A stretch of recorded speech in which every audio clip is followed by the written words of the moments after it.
Bom, vamos abrir em Efésios, capítulo 4, apenas, por enquanto, versículo 27. Efésios 4, versículo 27. Que nos diz assim: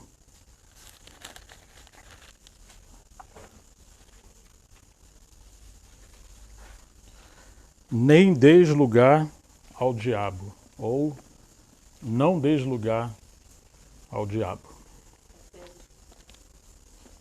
4:27. Vamos orar ao Senhor.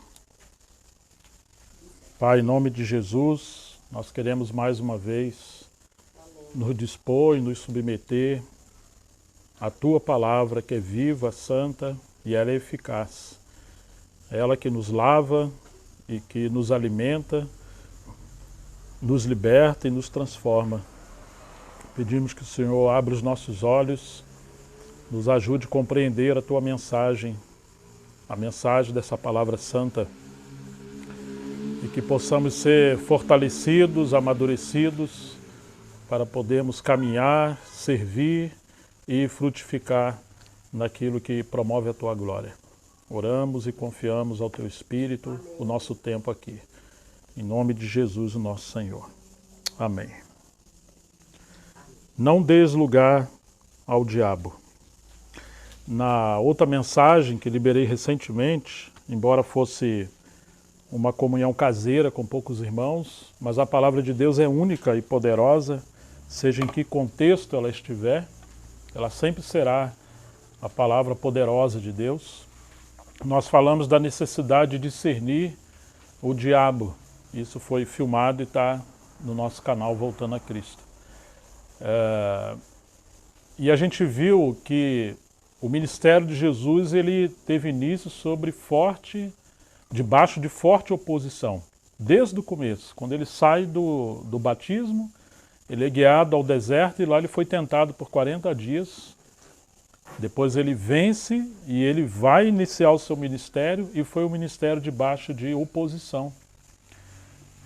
Ele faz uma promessa que edificaria a sua igreja e as portas do Hades, do inferno, não prevaleceriam contra ela. Então você tem esse paradoxo de que sempre que houver edificação, haverá oposição. Jesus foi batizado, o Espírito do Senhor veio sobre ele em forma de pomba, mas imediatamente você vê Satanás na figura de uma serpente, se opondo a Jesus no deserto. Você encontra o filho varão que nasce no Apocalipse capítulo 12, da mulher, mas imediatamente você vê um dragão para querer engolir o filho. Então em toda a Bíblia você vai encontrar essa batalha terrível. E nós temos confiança nas promessas do Senhor de que Ele edificaria a sua igreja.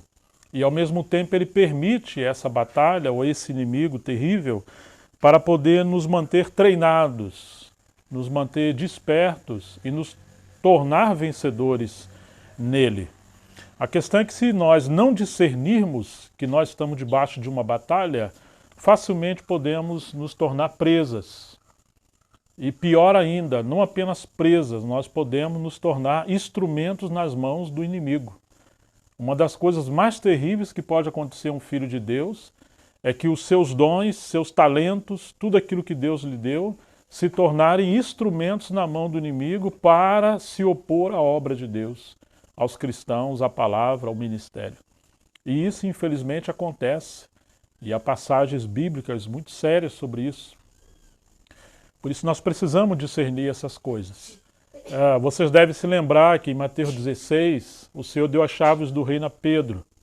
Mas imediatamente ele repreende a Pedro quando ele diz: para trás de mim, Satanás. Ou seja, o Senhor avança em algo com Pedro, o inimigo também, de assalto, ele vem e investe em Pedro.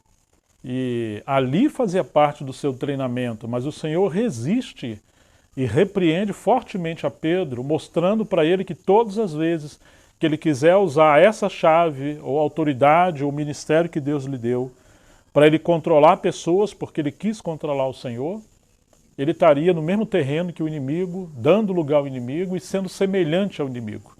O texto não é claro se ele repreende o diabo que está atrás de Pedro, na alma de Pedro, na mente de Pedro, ou se é o diabo mesmo, ou é a Pedro. Diz que ele repreendeu a Pedro e diz: Satanás, para trás de mim. Então, assim, que coisa terrível, como que se houvesse uma união agora entre o diabo e Pedro para se opor ao Senhor. O inimigo está querendo destruir a obra de Deus usando os servos de Deus. E a gente precisa considerar essas coisas porque estamos vivendo um tempo onde, infelizmente, muitas das vezes a obra de Deus está estagnada, está passando por frieza, está passando por divisões, por lutas, tantos problemas, e quantos filhos de Deus desanimados, e as pessoas não percebem de que nós estamos numa batalha. E no lugar, às vezes, de resistir ao diabo, elas estão dando lugar ao diabo. É uma coisa ruim. Algumas pessoas parece que tentam o diabo tentá-las. É como você que tem essa propriedade, você deixa o seu portão aberto na hora que não tem que estar aberto. Ou seja, você tem que abrir para entrar os amigos, familiares, os irmãos, os filhos. Eu me lembro que um dia eu estava sentado e apareceram 2 cachorrinhos da rua. Aqueles que são ótimos em rasgar a sacola de lixo e arrumar uma confusão, né? E eles veio devagarzinho, foi cheirando e tal, ninguém resistiu aos cachorros vira-latas, né, da rua, e eles já estavam invadindo. É exatamente isso, né? O inimigo vai chegando, se você não resiste, você vai se tornando amistoso. E quando menos espera, tragédias podem acontecer. Então, esse texto que Paulo está dizendo, não dê lugar ao diabo. Vocês sabem, Paulo foi aquele apóstolo, mestre, evangelista nas mãos do Senhor. Ele acompanhou aqueles também, ele teve momento com aqueles que seguiram o Senhor de perto. Lucas foi o cooperador de Paulo que escreveu o seu evangelho. Então Paulo teve bastante legado, herança da maneira que Jesus viveu, da maneira que ele lidou com essas coisas no seu ministério. E Paulo, certamente, muitas das coisas que Paulo fala, nas entrelinhas, tem a ver com aquilo que não apenas ele recebeu diretamente do Senhor depois de glorificado, mas também no seu ministério terreno. E ninguém seria tolo para negar que Jesus viveu debaixo de forte oposição do inimigo. Em todo o tempo você vai encontrar, basta você ler os evangelhos com cuidado, essa oposição. E no livro de Marcos e Lucas você vai encontrar Jesus expulsando demônios em vários lugares onde ele chegava. É interessante que teve lugar que Jesus chegou, parecia que não tinha demônio nenhum. Mas foi só ele chegar ali, como aconteceu com a história dos gadarenos, os demônios se manifestaram.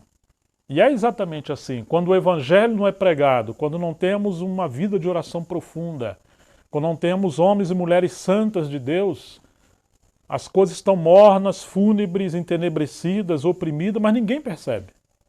Uma vez que você começa a andar com Deus, temos pessoas orando com seriedade, se consagrando, lançando fora o pecado e as trevas, e a palavra de Deus é aberta, você pode ter certeza que haverá oposição. E infelizmente, às vezes, oposição até dos próprios filhos de Deus. E agora Paulo está falando porque ele viveu isso. Nós lemos em Tessalonicenses que ele quis ir até Tessalônica, na sua primeira carta, capítulo 2, e Satanás impediu ele, barrou o caminho. Nós lemos em 2 Coríntios 2, quando ele fala que se perdoou alguma coisa, o fez na presença de Cristo, para não ser vencido por Satanás, porque não ignora os seus ardis. Ele vai falar dos opositores, daqueles falsos obreiros que são missionários, apóstolos fraudulentos, enviados por Satanás. Então, nas cartas de Paulo, você vai encontrar essa luta, e não apenas no ministério de Jesus. Você vai encontrar Pedro falando disso, você vai encontrar Tiago, você vai encontrar João nas suas cartas. Assim, em todo o contexto da Bíblia, você vai encontrar esse ser maligno, nefasto, sutil, inteligente, às vezes se comporta de uma maneira como se não fosse ele, e esse é o período mais difícil, que requer o enchimento do Espírito Santo, o discernimento do Espírito Santo, para perceber quando o inimigo está atuando e também conhecer a palavra de Deus. Mas seria impossível a gente ignorar que nós estamos debaixo de uma batalha. E é interessante que quando a Bíblia fala do inimigo e da luta do cristão, ela praticamente cobre todos os espaços, inclusive o casamento. Ou você não lembra, em 1 Coríntios 7, quando fala que o casal não deve se defraudar uns aos outros, eles devem cumprir o seu papel, sua responsabilidade, e não se apartar um do outro, a não ser por justa causa, que seria a oração ou uma enfermidade. E junte-se rapidamente, disse Paulo, para vocês não serem tentados pelo diabo ou vencidos pelo diabo. Até no nosso casamento, a educação dos filhos, a saúde, o trabalho, em todas as áreas, você pode ter certeza, assim como Deus quer encher todas as coisas de Cristo, o inimigo também quer encher todas as coisas dele. E quando a gente ignora, às vezes tem coisas acontecendo. Você acha que é normal, mas você vai ver que aquilo não está produzindo vida nem glória para Deus. Aquilo está produzindo morte e vergonha, estagnação. Isso são frutos de obras malignas, de trevas. Então precisamos considerar essas coisas com seriedade diante do Senhor para sermos despertados. É um versículo muito pequeno, Efésios capítulo 4, versículo 27. Nem deis lugar ao diabo. Está falando de várias coisas que não devemos fazer, mas uma das coisas que Paulo ressalta é não dar lugar ao diabo. Agora deveríamos nos perguntar, mas como assim? Ou como alguém pode dar lugar ao diabo? Existe alguma forma da gente saber? Sim, várias. Talvez a lista seja inumerável. Mas nós vamos hoje considerar algumas, pelo menos ressaltando algumas, e que isso se torne disciplina também para nós, de como ter a nossa vida treinada nessa batalha para sermos soldados valentes, vitoriosos, na linha de frente, e não soldados prostrados, vencidos pelo inimigo, moribundo, e se torna infrutífero e às vezes até mortos.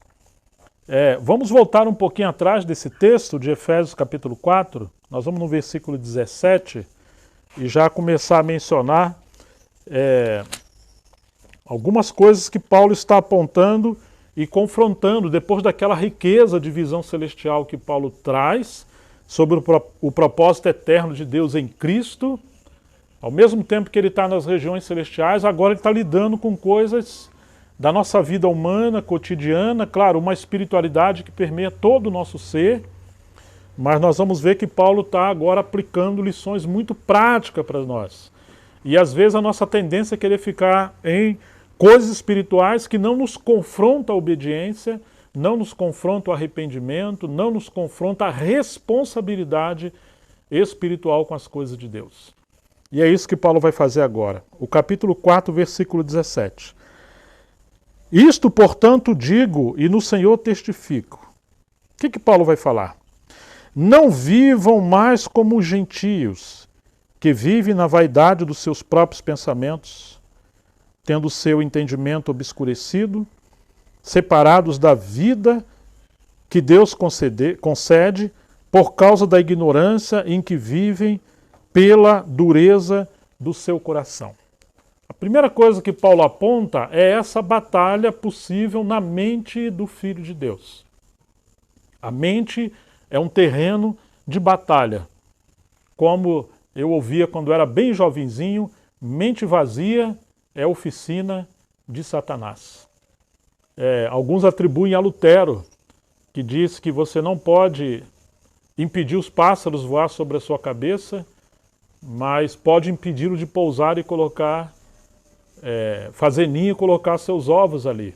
Eu li isso quando era bem jovem, num livro chamado Eu, um Servo, Você Está Brincando, de Charles Swindoll, e essa passagem está lá, esse pensamento. Então Paulo está dizendo, não vivam mais como gentios. Mas eu não estou em adultério, eu não estou roubando, eu não sou um bandido, eu não sou um perverso. Como assim viver como gentios? Não, antes desses comportamentos terríveis do lado exterior, ou na sociedade, Paulo está dizendo que tudo isso nasce na mente. O terreno primeiro que você tem que cuidar é a sua mente e o seu coração. Não vivam mais como os gentios. Como é que os gentios vivem antes de tudo? Eles vivem na vaidade dos seus próprios pensamentos. Ou seja, aquela mente que está sempre maquinando, pensando coisas fúteis, coisas que não são reais, uma vida fictícia e uma vida de pecado, uma vida de trevas. Como Jesus falou que o pecado, o adultério, a maldade, todas as demais coisas, elas nascem ou brotam primeiro do coração. Então, muitas das vezes o inimigo semeia as coisas na nossa mente e planta para a gente regrar com essa mente ociosa, inconstante, sem disciplina, e isso vai frutificar. O pecado primeiro nasce no terreno da paixão, dos sentimentos, da mentalização. Lembram-se de Davi? Era tempo dos reis ir para a guerra. O que Davi fez? Ele ficou para descansar. É lícito descansar. Mas essa hora é a hora de ir para a batalha. Davi ficou, foi para um terraço. E o que aconteceu com Davi? Ele viu a mulher de Urias tomando banho. Agora você imagina a mente de Davi. Bons mestres da Bíblia não acreditam que aquilo ali aconteceu assim de repente. Aquilo é um processo, é uma semeadura de pensamentos, de ataques, de imaginação, até ser consumado. Vira uma tentação e a tentação dá lugar ao pecado e o pecado à morte. Então, uma vida que não está ocupada com a obra de Deus, uma vida que não está ocupada com as coisas do Senhor, uma vida que quando você tem tempo livre, você está fazendo nada, você se torna um terreno fértil para o inimigo trabalhar na sua cabeça. Quantas das vezes o inimigo trabalha mentira, sugestões, e as pessoas ficam escravizadas daquilo ali. Então, a primeira coisa que Paulo está ressaltando, você não pode mais viver como os gentios que vivem na vaidade dos seus próprios pensamentos, tendo o seu entendimento obscurecido, ou seja, está em trevas. Você não consegue ver as coisas como elas são, mas está vendo as coisas com uma interpretação negativa, com uma sugestão negativa. Tem pessoas que vêem defeito em tudo, são incrédulas em tudo, acreditam na tragédia de todas as formas e levam uma vida oprimida. Às vezes, coisas que nem sequer aconteceram, elas já estão sofrendo, porque a mente delas, como eu disse certa vez, elas estão concorrendo com Steven Spielberg, está sempre maquinando uma ficção de possibilidade e passa a sofrer com aquela coisa que não aconteceu. Ou elas vivem no passado, lembrando dos pecados, das tragédias do passado, ou vivem doentiamente num futuro também terrível, que nem sequer aconteceu. É só uma ficção. É só uma estratagema do inimigo. E por isso vive uma vida de trevas. E infelizmente, irmãos, se você se entrega a pensamentos que o inimigo sugere em sua mente, e você não rejeita aquilo, provavelmente aquilo poderá acontecer. As coisas acontecem do lado de fora, ou na vida como ela é, porque primeiro elas aconteceram dentro da nossa mente. Você pensa, estou com fome. E você, na verdade, às vezes a gente está assim, do nada, vê umas propagandas, seja no celular, ou quem vê televisão, aquilo começa a processar na sua cabeça. Aí junto o desejo, quando você vem ver, você consumou aquilo, aí você vai lá e compra. Daqui a pouco você está comendo. Mas o início foi na mente. Assim também o adultério. Assim também tantas outras coisas que acontecem. E a gente precisa discernir. E Paulo vai falar da armadura de Deus em Efésios 6, que nós mencionamos na última mensagem. O quanto que você tem que levantar o seu escudo da fé para poder bloquear esses dardos inflamados do maligno que vem para ser lançado dentro da nossa mente. Então, muitas das vezes, os cristãos andam prostrados porque cresceram coisas dentro da cabeça deles que não são verdadeiras. E eles não conseguem se livrar desse estado de passividade, de tristeza, de angústia, de pensamentos terríveis. Tendo o seu entendimento obscurecido, quer dizer, a batalha acontece, o entendimento fica obscurecido, a gente não consegue entender as coisas. Segundo aos Coríntios 4:4, Paulo vai dizer que é o diabo que cega o entendimento dos incrédulos para que não lhes resplandeça a luz da glória de Deus no Evangelho por meio da face do seu Filho. Quer dizer, o trabalho do diabo na mente. E eles estão separados da vida que Deus concede. Isso aqui é muito sério. O cristão ele tem que viver pela vida de Deus. O Antigo Testamento diz que o sumo sacerdote, os sacerdotes, eles não poderiam tocar em um morto. Ficariam contaminados. Quantas vezes nós tocamos em coisas, falamos coisas, pensamos em coisas, nutrimos relacionamentos, amizades, nutrimos práticas, e aquilo está gerando morte em nossa vida. O segredo, um dos segredos do cristão é você viver pela vida de Deus e fazer as coisas que estão produzindo vida na sua vida. Não é exatamente se aquela coisa está certa ou errada. Às vezes ela está certa. Mas Deus não colocou você para fazer aquilo ali. E se você não cuidar, você vai alimentar coisa que está roubando a sua vida. Você já reparou? Tem gente que tem dó das pessoas. Deus não tem dó das pessoas. Deus ama as pessoas. Ele tem misericórdia, mas dó...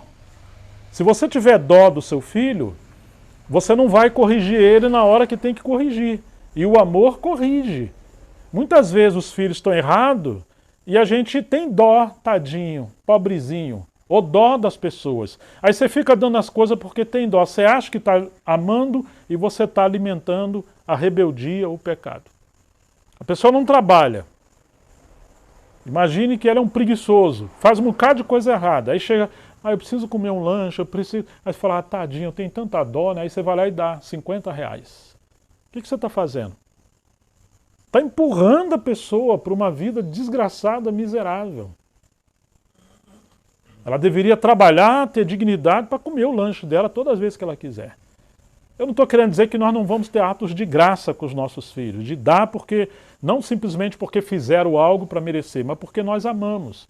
Mas eu estou me dizendo que muitas vezes nós nos envolvemos com pessoas, levamos um fardo em cima dos nossos ombros, estamos ajudando gente, você não consegue falar não para as pessoas. E quando você menos espera, você está exausto. Aquilo roubou a sua força, a sua energia, porque você tem dó. Isso ainda é obra da carne. Isso não é obra do Espírito Santo. Nós devemos orar, levar uma vida pela palavra de Deus e nos aplicar a fazer as coisas que promovem justiça, o reino de Deus, o amor de Deus. Mas nunca fazer algo simplesmente porque a gente tem dó. Tadinho, pobrezinho, mas a pessoa está lá cometendo coisas terríveis. E a maneira de amar, às vezes não, sempre você vai ter que aplicar a disciplina. E a pessoa vai ter que pagar, ou ela vai ter que passar por aquela disciplina porque ela plantou aquilo. Se você poupar a pessoa da disciplina, ela vai criar raiz no seu coração para uma vida cada vez mais longe de Deus, cada vez no pecado, cada vez mais desobediente. A disciplina tem que ser proporcional ao erro, ao pecado.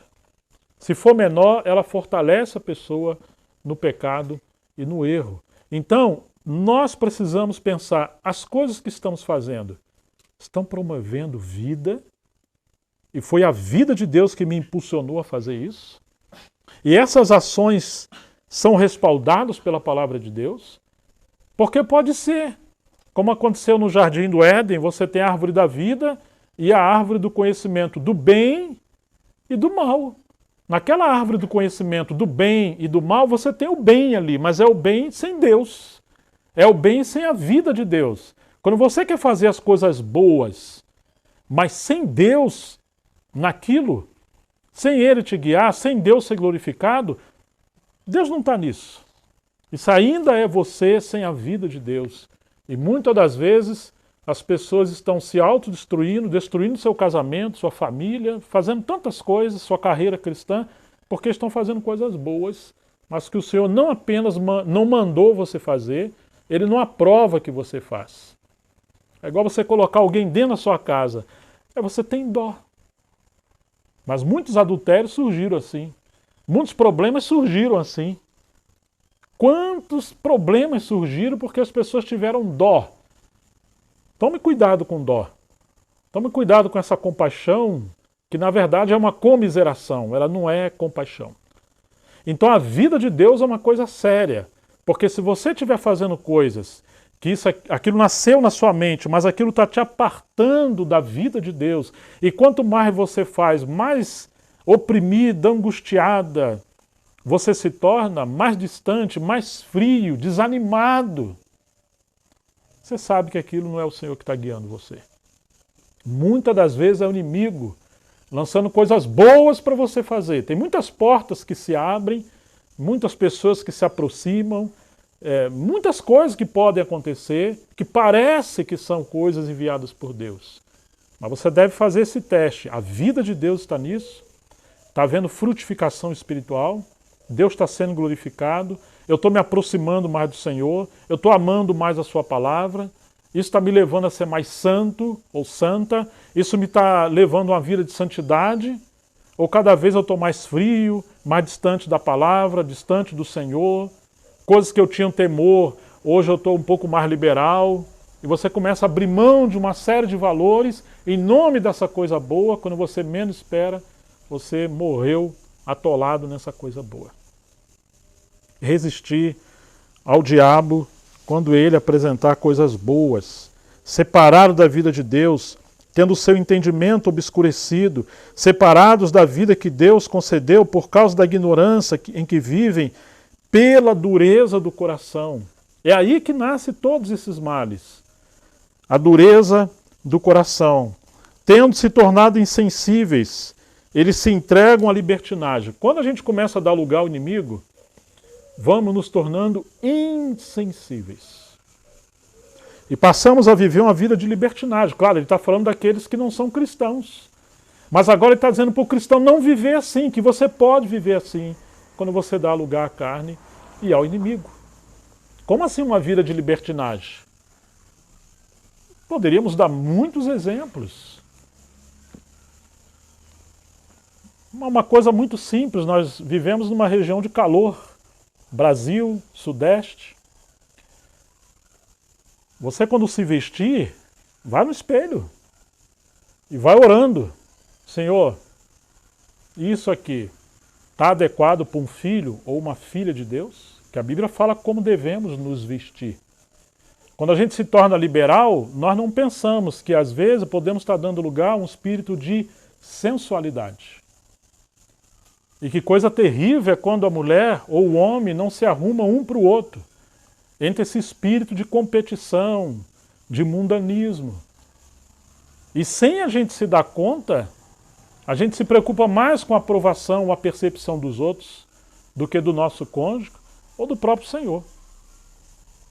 E nós vivemos um tempo hoje tão terrível que às vezes não há separação daqueles que servem ao Senhor e daqueles que não servem, na questão da cultura.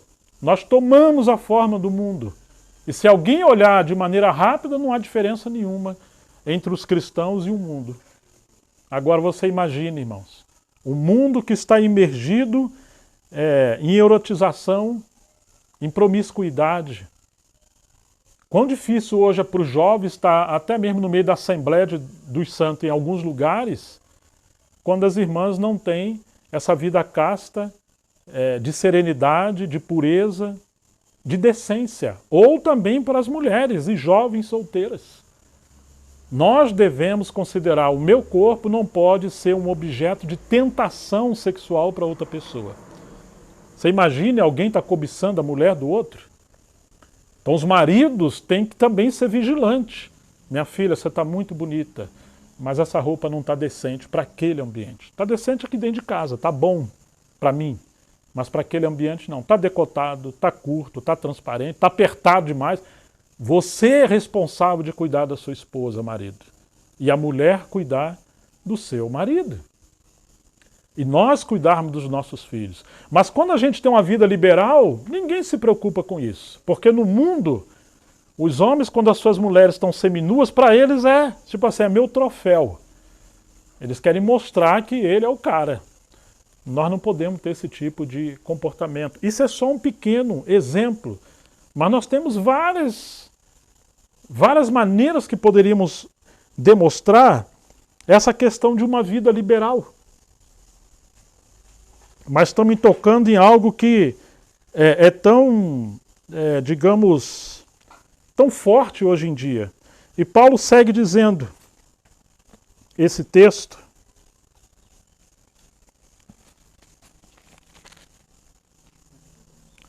versículo 20, mas não foi assim, perdão, ele segue vida desenfreada, uma forma de vida desenfreada, depois de insensibilidade, se entregar à libertinagem para de forma desenfreada cometer todo tipo de impureza. Você vê que a mente lá no versículo 17, ociosa, sem levar a palavra de Deus a sério, ela foi desencadeando essa série de processos e chegou à impureza e à imoralidade.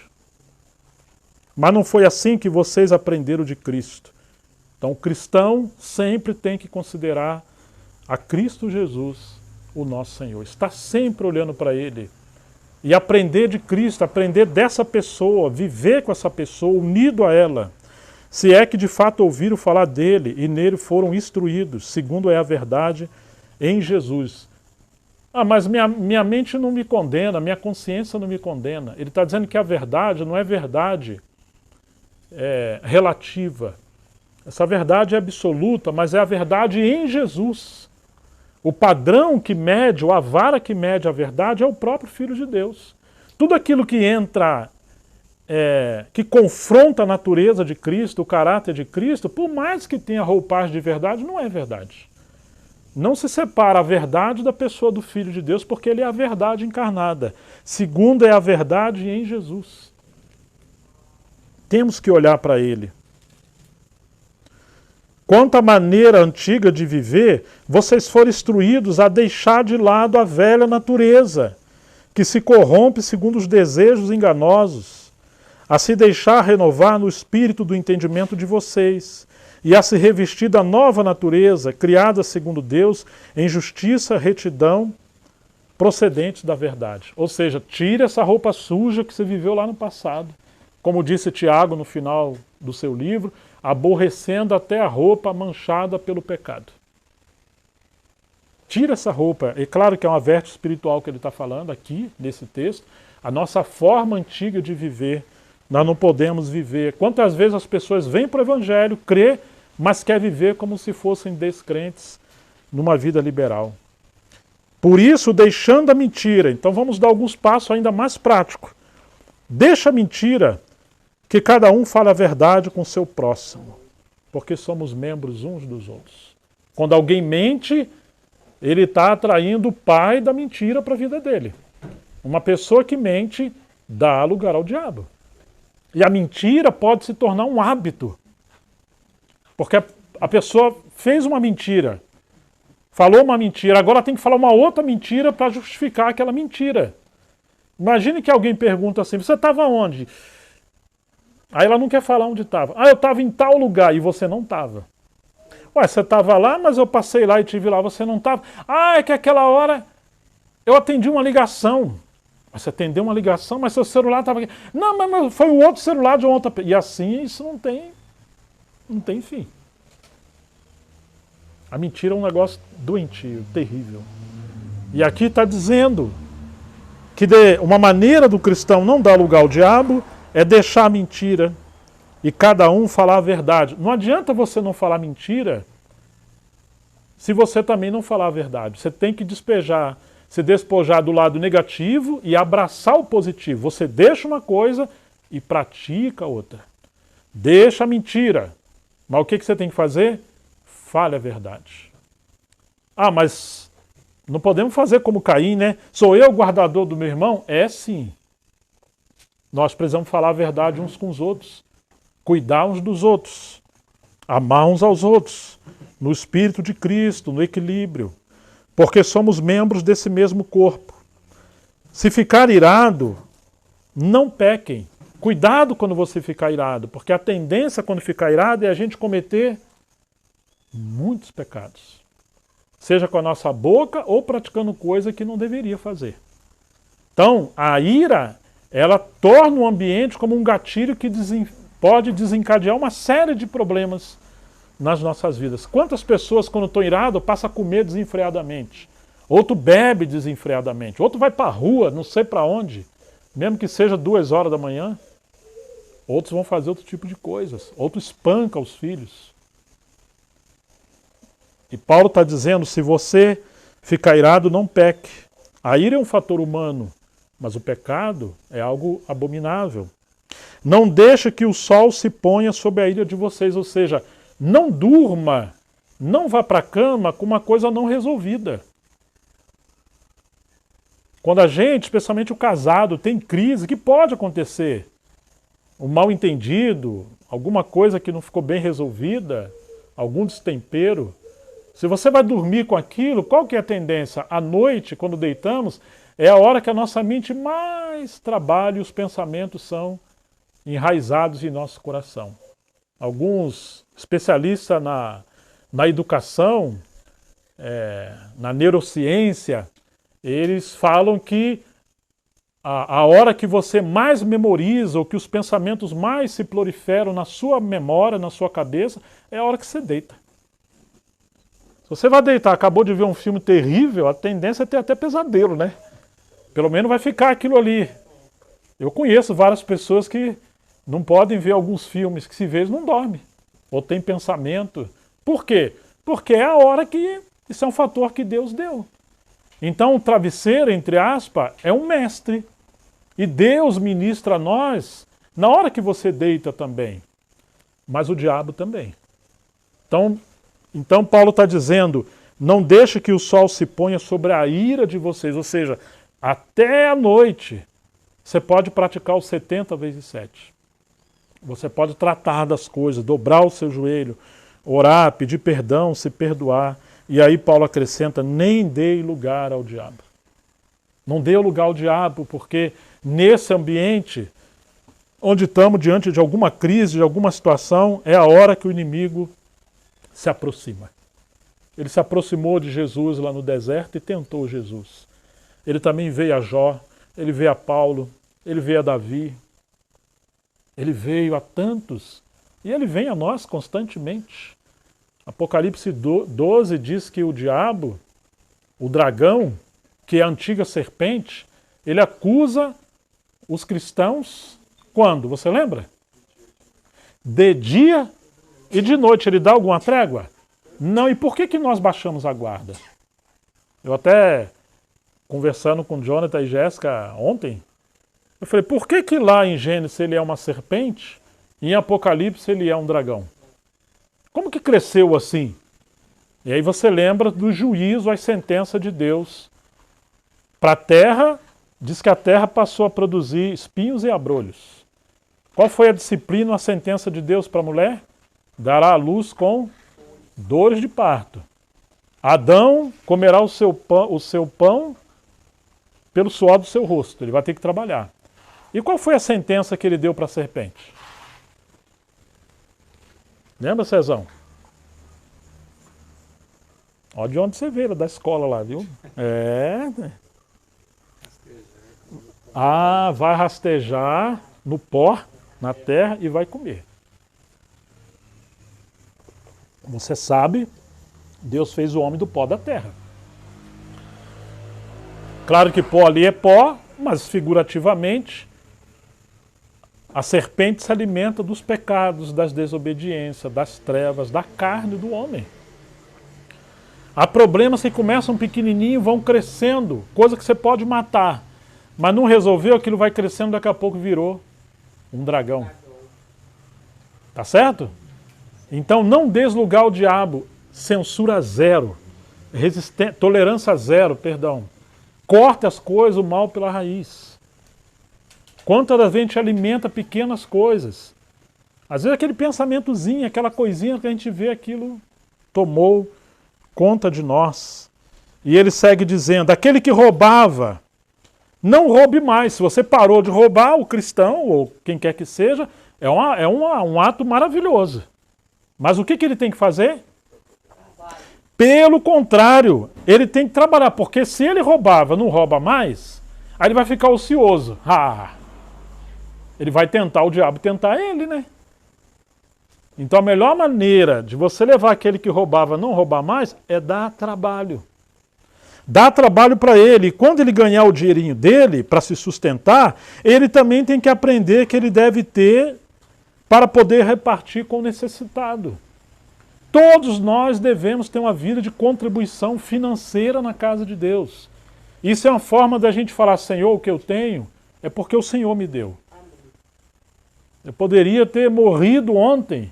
Estou vivo hoje, isso é um milagre. Então eu devolvo ao Senhor, como expressão de gratidão, como expressão de que a minha vida pertence a Ele, como expressão de que temos compromisso com a obra de Deus, com o reino de Deus. Uma parte disso, do que recebo. E Paulo está dizendo, tem que ensinar isso para essa pessoa que roubava. Fala, nossa, meu filho está muito bem. Ah, tá, o que aconteceu? Ele roubava e agora não roube mais. Isso é dó. Ele não está muito bem, ele melhorou. Para ele ficar bem, ele tem que fazer o quê? Trabalhar.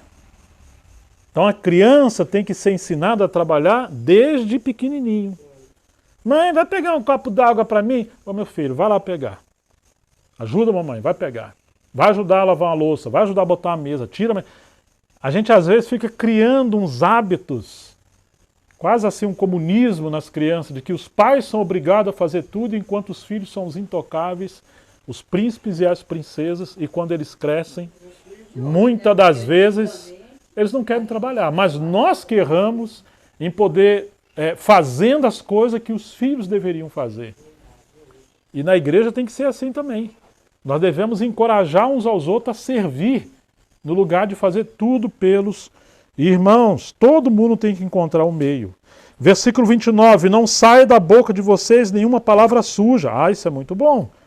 Mas o que faz? Tem que sair alguma coisa, unicamente a que for boa para edificação conforme a necessidade, e assim transmita a graça aos que ouvem. Se a pessoa não fala coisa errada, palavra suja, mas ela nunca compartilha nada, nunca testemunha, nunca conta nada. Ela não ora, não faz nada. Então, isso é uma morte. Por um lado, não faça aquilo, mas não deixe o diabo colocar uma mordaça na sua boca, ao ponto que você não lê um salmo, não traz uma poesia, um texto que você está lendo na sua casa, você não ora, você não serve. Irmãos, tem gente que está tão morta que ele chega, ele não é capaz de passar um pano na cadeira, ver se o banheiro precisa de uma ajuda, forrar uma toalha, servir uma água, ajudar as pessoas chegando. É um parasita, ele está sempre sugando a energia dos outros. E não é isso que é o Evangelho. O Evangelho nos transforma em pessoas proativas, procurando servir. E a nossa boca é um meio de ministrar vida, graça. Então ele segue, não entristeça o Espírito Santo de Deus, no qual vocês foram selados para o dia da redenção. Qualquer coisa que venha entristecer o Espírito Santo, por exemplo, se nós não temos uma vida de devocional pela manhã, nós já acordamos atrasados, já sai, você vai entristecer o Espírito Santo. Se a gente abre a boca de qualquer maneira, se não temos uma vida na palavra, quantas coisas nós podemos se envolver que entra uma tristeza dentro de nós, porque nós ferimos o Espírito Santo que habita em nós. E está dizendo que o Espírito Santo que habita em nós, nós somos selados para o dia da redenção. Devemos preparar a nossa vida hoje, viver de tal maneira, porque a qualquer momento só pode nos levar. A redenção aqui é o arrebatamento. Ou para aqueles que morreram, é a ressurreição. Fomos selados. Você já foi no correio colocar uma carta? Acho que a maioria de nós tem que ter o selo ali, né? E assim, é isso que Paulo está dizendo. O Espírito Santo ele é um selo de que quando o Senhor voltar, você vai ser levado para o seu destino. O reino de Deus. Então você não pode viver uma vida hoje, nós não podemos, como se ele não fosse voltar, como se fôssemos uma carta sem selo, vivendo uma vida desenfreada, descomprometida e de qualquer maneira. Que não haja no meio de vocês qualquer amargura, indignação, ira, gritaria e blasfêmia, bem como qualquer maldade. O Espírito Santo também se entristece de forma coletiva quando a igreja não cultiva uma vida sob o ministério do Espírito Santo, de obediência, de santidade, de compromisso com a palavra, com os serviços. Pelo contrário, sejam bondosos, compassivos uns para com os outros, perdoando-vos uns aos outros, como também Deus em Cristo perdoou vocês. Claro que se andarmos juntos, às vezes acontecerão coisas. Por isso Pedro pergunta, até quantas vezes devo perdoar meu irmão? 7 vezes, que já era, digamos, o número máximo de um judeu? Fala, não 7, mas 70 vezes 7. Vir para uma reunião uma vez na semana é uma coisa, mas viver como comunidade, como família, uma vida estreita, nós podemos, mesmo que não de propósito, errar, pecar, ferir, falar coisas que não deveria, exigir, estar irado, exigir. Nós podemos fazer muita coisa, ou ser negligente em coisas que devemos fazer e não fazemos. Mas assim como o dente morde a língua porque está perto, mas não é proposital, pode acontecer. Agora o que vamos fazer? Não, eu estou sentindo de Deus de parar de reunir. Eu estou sentindo de Deus que é melhor dar um tempo. Eu acho que aquela pessoa não gosta muito de mim. Ele falou com um, falou com o outro, mas comigo ele não... Sabe, o inimigo começa a semear essas criancices na nossa cabeça, no nosso comportamento. E Paulo está dizendo que a maneira da gente lidar com isso é falar a verdade, perdoar, esquecer e prosseguir, caminhar uns com os outros. Paulo vai falar várias coisas que poderíamos aplicar, e uma delas é a submissão, que ele diz que nós vamos nos encher do Espírito Santo quando nós nos submetermos uns aos outros, no Senhor, mulher aos seus maridos, os mais jovens aos mais velhos, os mais velhos uns aos outros, e o Espírito Santo quer nos encher, nos dar essa graça para podermos agradar ao Senhor e o inimigo ficar do lado de fora. No episódio que aconteceu em Atos capítulo 5, quem lembra aqui o que aconteceu em Atos capítulo 5? Ananias e Safira. Pedro faz uma pergunta para Ananias, antes de Ananias morrer. Vocês que gostam do joguinho aí da Bíblia em ação, de pergunta e resposta, então vamos lá. O que Pedro falou para Ananias, antes de Ananias morrer? Que foi o motivo da morte de Ananias.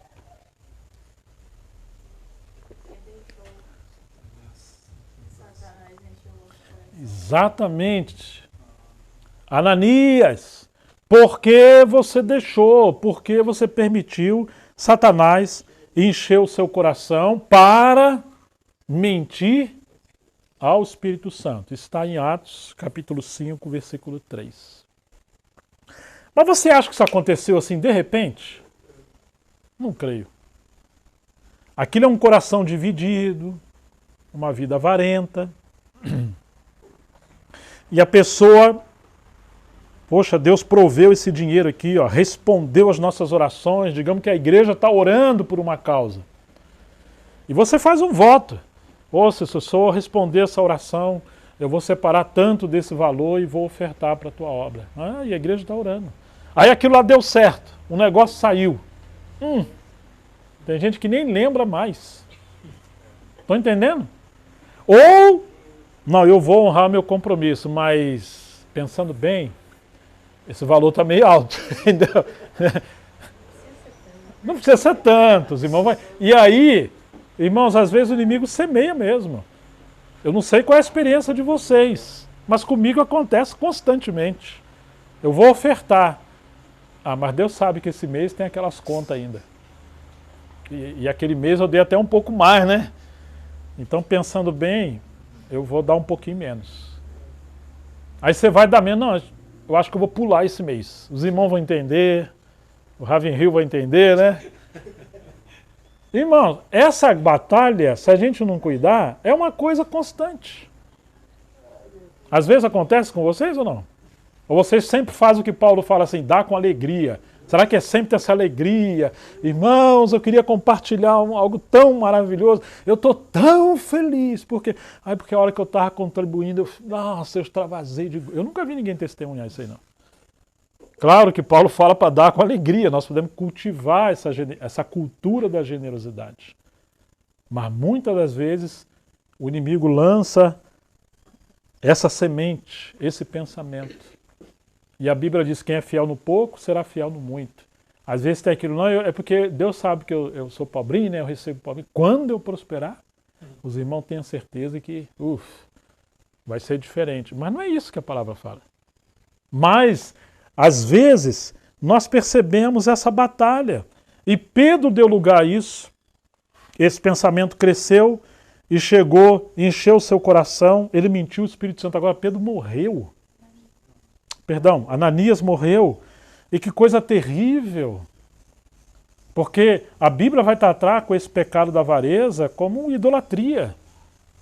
E ele coloca na mesma categoria ali de adultério, de bebedice, de outras coisas. Ele chama de idolatria o avarento. E aqui foi tão sério que morreu. Ananias morreu. Porque depois você vai ver que a igreja nunca mais foi como antes. Ele cometeu um pecado terrível. Uma outra forma, a primeira categoria que eu estou colocando agora, depois de falar de Efésios, o primeiro é a avareza. Quantas vezes damos lugar ao diabo na avareza? E muitas vezes temos a nossa vida tão desarrumada financeiramente, com tantos problemas, orando para Deus nos prosperar, nos abençoar, mas ignoramos, somos nós mesmos que estamos produzindo esse problema.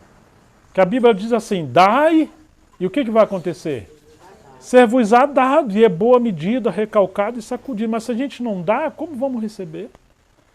Se a gente fecha as mãos, Malaquias vai dizer que nós vamos fechar os céus, porque aqueles que contribuem, Deus abre a janela do céu. Aí nós arrumamos uma desculpa, que naquela época era o dízimo, não estamos debaixo da lei, mas não é disso que está falando. Está falando de princípio de honra, de generosidade, de contribuição, de responsabilidade. Bom, uma outra forma que podemos dar lugar ao inimigo é a falta de compromisso. O livro de Hebreus, capítulo 10, 25, diz, não deixemos de congregar, como é costume de alguns, pelo contrário, façamos admoestações, ainda mais agora que vocês veem que o dia se aproxima. Quantos cristãos estavam falando para os seus filhos, olha, aquela festinha, aquele aniversário, aquele sono, porque está chovendo, aquele descanso, aquele parque, ele é mais importante do que a congregação, do que o dia do Senhor, do que a reunião. Estão entendendo? E amanhã a gente pensa, irmãos, ora pelos nossos filhos, porque tá devagar, faz um mês que não reúne, 2 meses, 3 meses. Pois é, ele aprendeu quando era pequenininho. Quando os pais não eram sérios em se reunir, em preparar os seus filhos para adorar o Senhor. Não deixe de congregar. O Senhor é digno da nossa adoração. Isso é um culto para Ele. Mas muitas das vezes nós não temos compromisso. E isso é uma forma de rebelião. Da gente sujeitar o nosso ser e todas as coisas para servir o Senhor. Uma outra forma é a insubmissão, a ansiedade e o isolamento.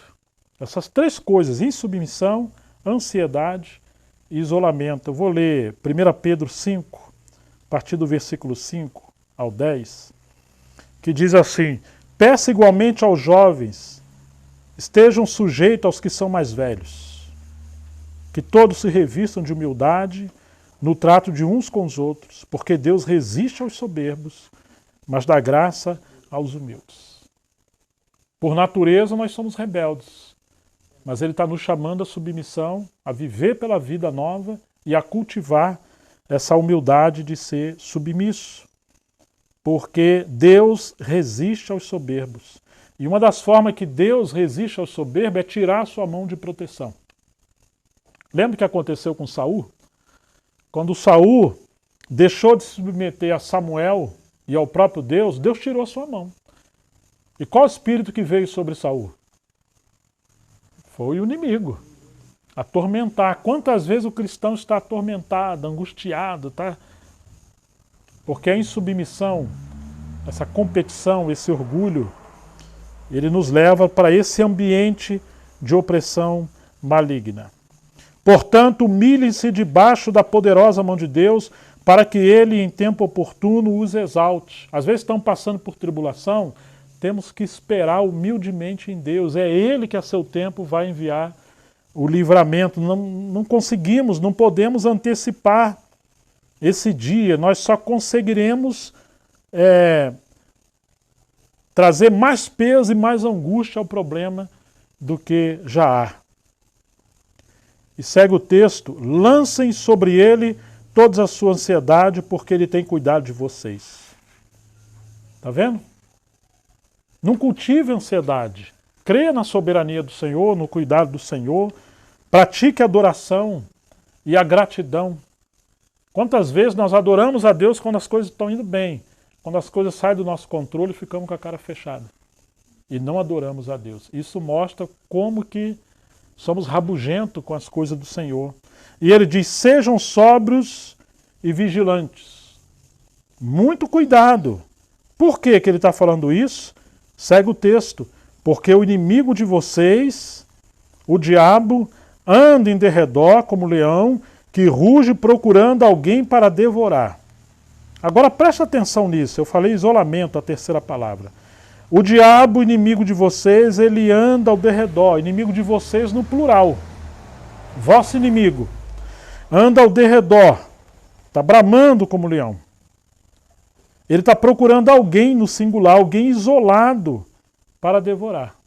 Ele está ao redor da coletividade e ele lança coisas. O leão ruge. O inimigo lança pensamentos, desânimo, divisões, oportunidade, tantas coisas para nos tirar dessa vida coletiva de comunidade para ficarmos isolados.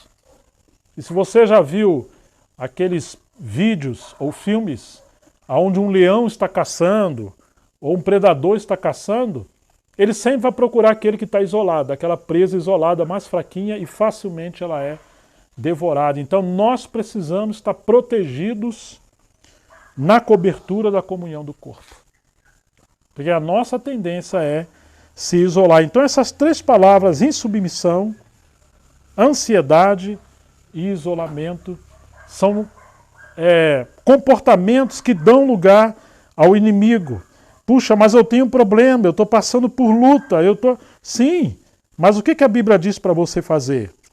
Ele diz assim: resistam-lhe firmes na fé, certo de que os irmãos de vocês, espalhados pelo mundo todo, estão passando por sofrimentos igual a vocês. Pare com esse denguinho de falar: vocês não sabem o que eu estou passando. Vocês não têm noção. Como se fosse a única pessoa do mundo que está sofrendo essa comiseração. Pedro está dizendo: gente, resista ao diabo. Você está dando lugar ao diabo quando você não se sujeita, quando você cultiva a ansiedade e quando você se isola. Porque você está passando tribulação ou luta. Mas você tem que aprender a glorificar a Deus no meio da sua dor, da sua aflição, da sua luta. E resista ao diabo, porque ele quer se aproveitar de você na sua doença, no seu problema. Agora não acha que é só você que está passando isso. Pedro está dizendo que toda a irmandade, todos os irmãos espalhados ao redor do mundo, de alguma forma, estão passando sofrimento igual a você. Do mundo tereis aflições, mas tende bom ânimo, eu venci o mundo. Então, ele diz: e o Deus de paz, o Deus de toda graça, que em Cristo chamou a sua eterna glória, depois de vocês terem sofrido por um pouco, não é muito, é por um pouco, ele mesmo irá aperfeiçoar, firmar, fortificar e fundamentar vocês. Olha o que Pedro está dizendo. Nós estamos sofrendo por um pouco. A noite pode durar intensamente, você pode chorar, mas a alegria vem pela manhã. Ele está cuidando de você, está cuidando de nós. Ele nos ama. Uma outra coisa que o inimigo trabalha, e nós já estamos indo para o final, é o orgulho. O orgulho é uma coisa terrível. 1 Timóteo 3, 6 e 7, quando Paulo fala sobre as características dos presbíteros, ou dos novos bispos, diz que aqueles que forem escolhidos, diz assim, que o bispo ou aquele que foi escolhido não seja recém-convertido ou um neófito, para não acontecer que fique cheio de orgulho e incorra na condenação do diabo. Uau! Deus deu tanta virtude a esse querubim ungido, mas ele ficou orgulhoso. E aqui está dizendo que quando uma pessoa ela é colocada numa posição de honra, numa liderança, como autoridade, se ele não é alguém maduro, quebrantado e tratado, o inimigo vai como que fazer com que a chama do orgulho aflore no seu coração. É necessário também que ele tenha bom testemunho dos de fora, o bispo, a fim de não cair na desonra e no laço do diabo. Olha o diabo aí, ó, olhando para os presbíteros, olhando para aqueles que servem, olhando para aqueles que têm chamado para o ministério, desde jovem, para que ele caia no orgulho, enfim, alguma coisa que o inimigo possa destruí-lo. Por isso que é importante estar debaixo de submissão, de mentoria, de aconselhamento, para a gente todos ser guardados. E em último lugar, uma das passagens mais duras de 2 Timóteo, que eu vou ler agora, que nasce com a competição e com a oposição no coração. 2 Timóteo 2, verso 23 e 26. É a última leitura. Digo mais uma vez, Paulo falando para Timóteo, não se envolva em discussões tolas e ignorantes que só servem para gerar brigas. Não cultive o hábito de discutir, de contender, de entrar em briguinha.